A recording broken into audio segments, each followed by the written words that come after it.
नमस्कार दोस्तों, स्वागत है आप सभी को राधा लाडली जी के ज्ञान वाईटी यूट्यूब चैनल में। दोस्तों, किस पाप के कारण स्त्रियों का गर्भ गिर जाता है? मित्रों, आप सभी ने देखा होगा कि कुछ स्त्रियां गर्भवती तो होती हैं, किंतु उनका बच्चा समय से पहले ही पैदा हो जाता है, जिससे उस बच्चे की मौत हो जाती है। और कई स्त्रियों को तो मरा हुआ बच्चा पैदा होता है।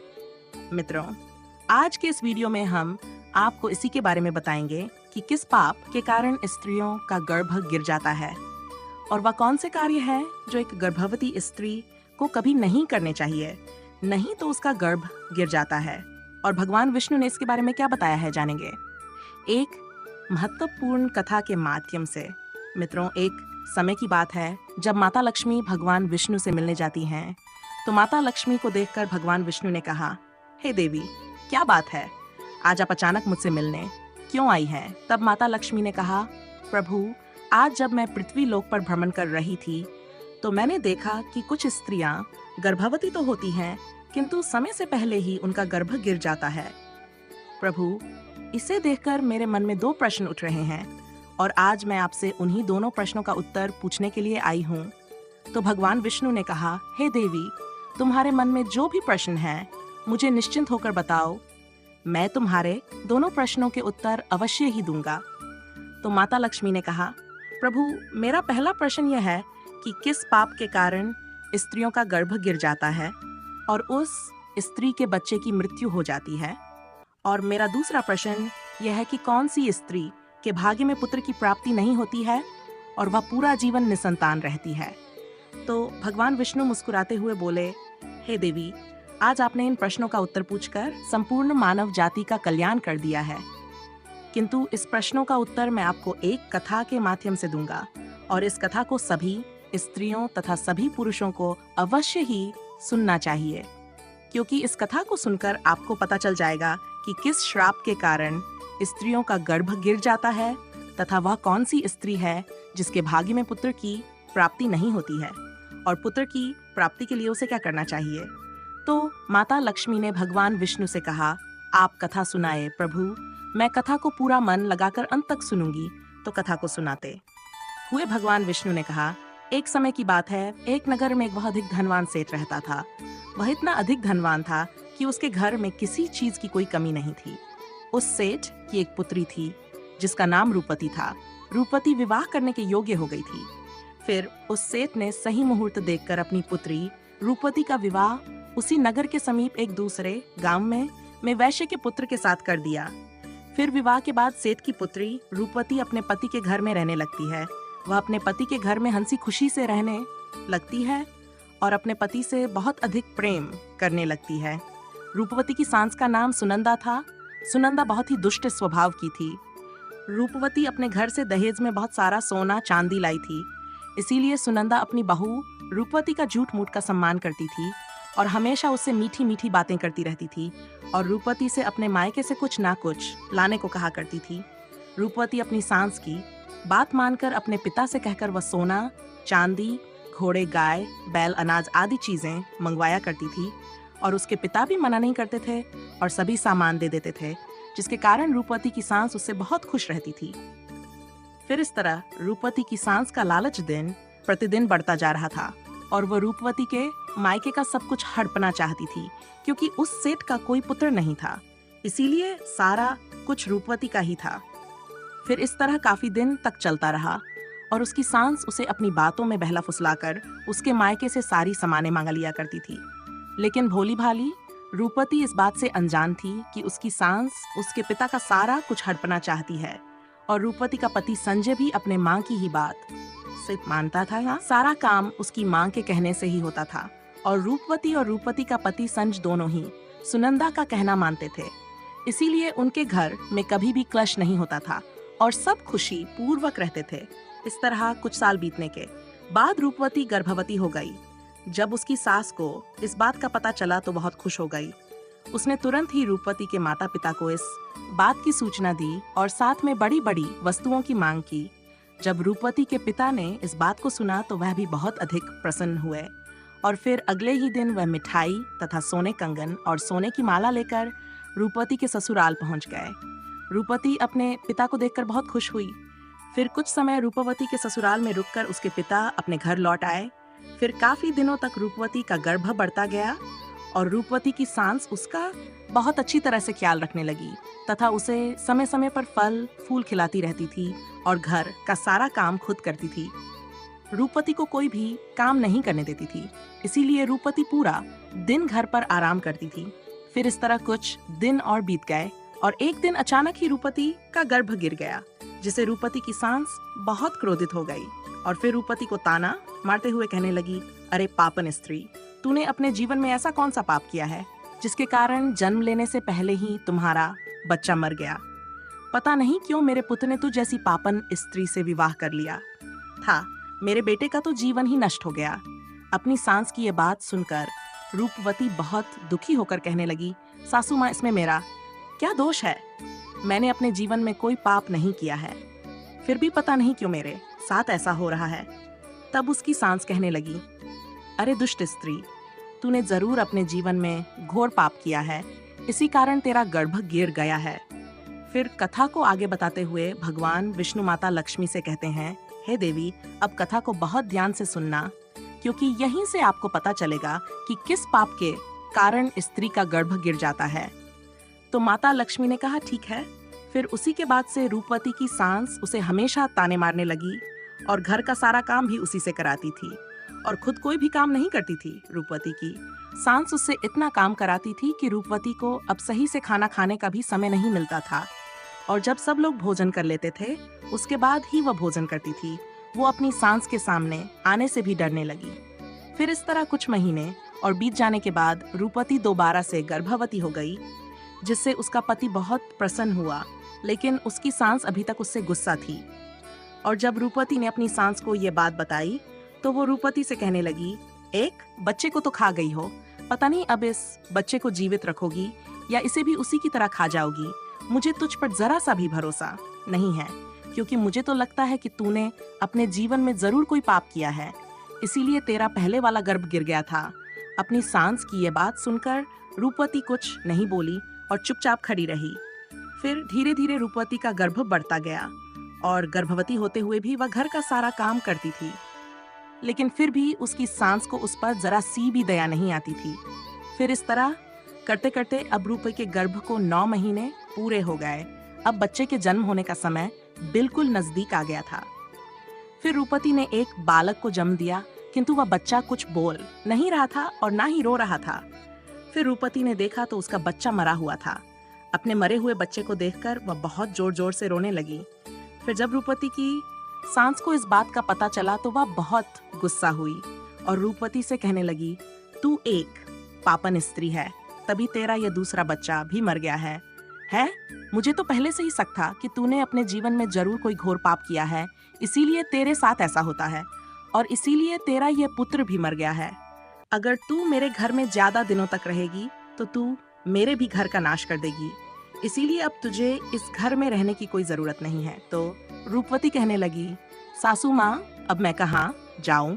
मेरे लिए तो मेरे पति ही सब कुछ है, मैं उन्हें छोड़कर कहीं नहीं जा सकती हूँ। मैं अपने पति से बहुत प्रेम करती हूँ, इसीलिए आप मुझे इस घर से मत निकालिए।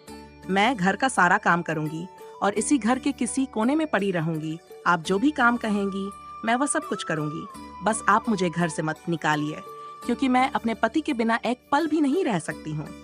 तो उसकी सांस बोली, अरे पापन स्त्री, अगर तू अपने पति के बिना नहीं रह सकती तो कहीं पर जाकर मर जा, लेकिन अब तुझे मैं इस घर में एक क्षण भी नहीं रहने दूंगी।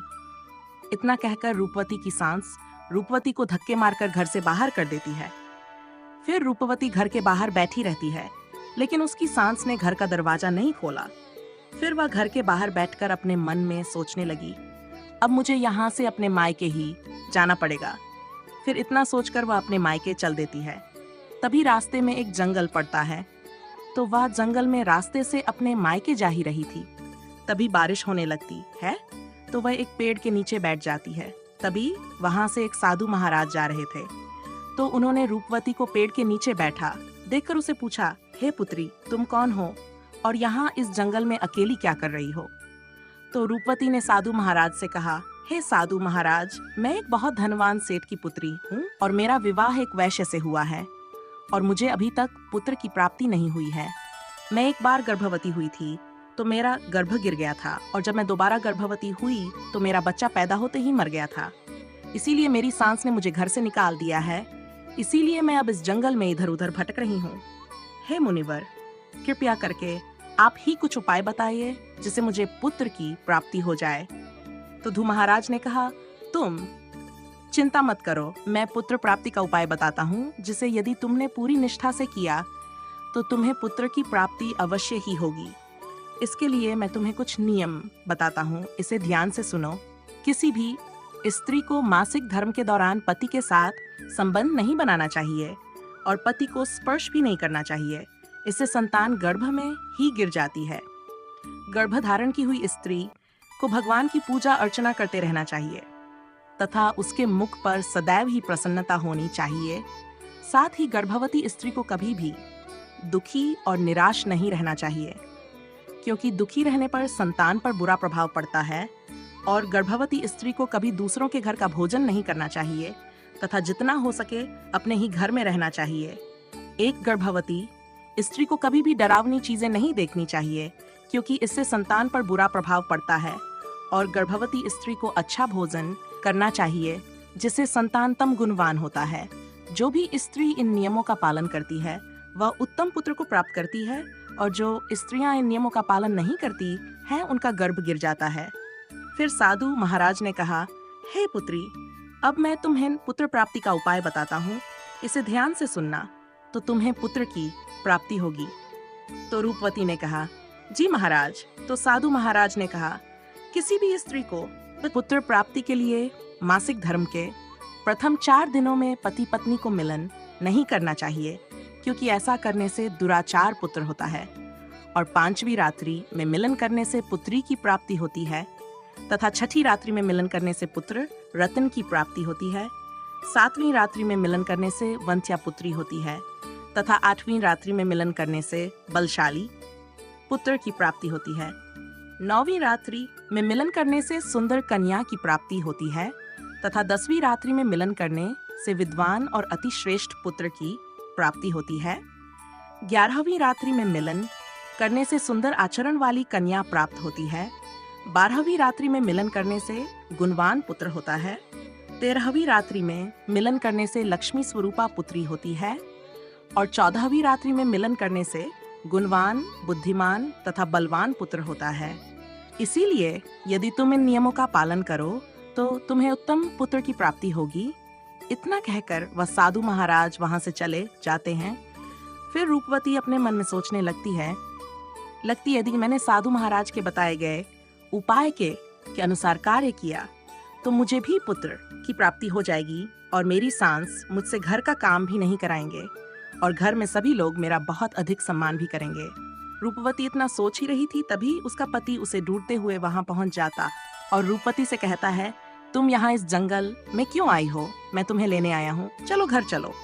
फिर रूपवती ने अपने पति को उस साधु महाराज वाली सारी बात बताई और कहा, नहीं, अब मैं घर नहीं जाऊंगी जब तक मुझे पुत्र की प्राप्ति नहीं हो जाती। रूपवती की ये बात सुनकर उसका पति भी उसी के साथ जंगल में ही कुटिया बनाकर रहने लगता है। फिर मासिक धर्म की 14वीं रात्रि में रूपवती ने अपने पति के साथ मिलन किया, जिससे वह गर्भवती हो गई और गर्भवती होते हुए भी वह जंगल में रहती थी।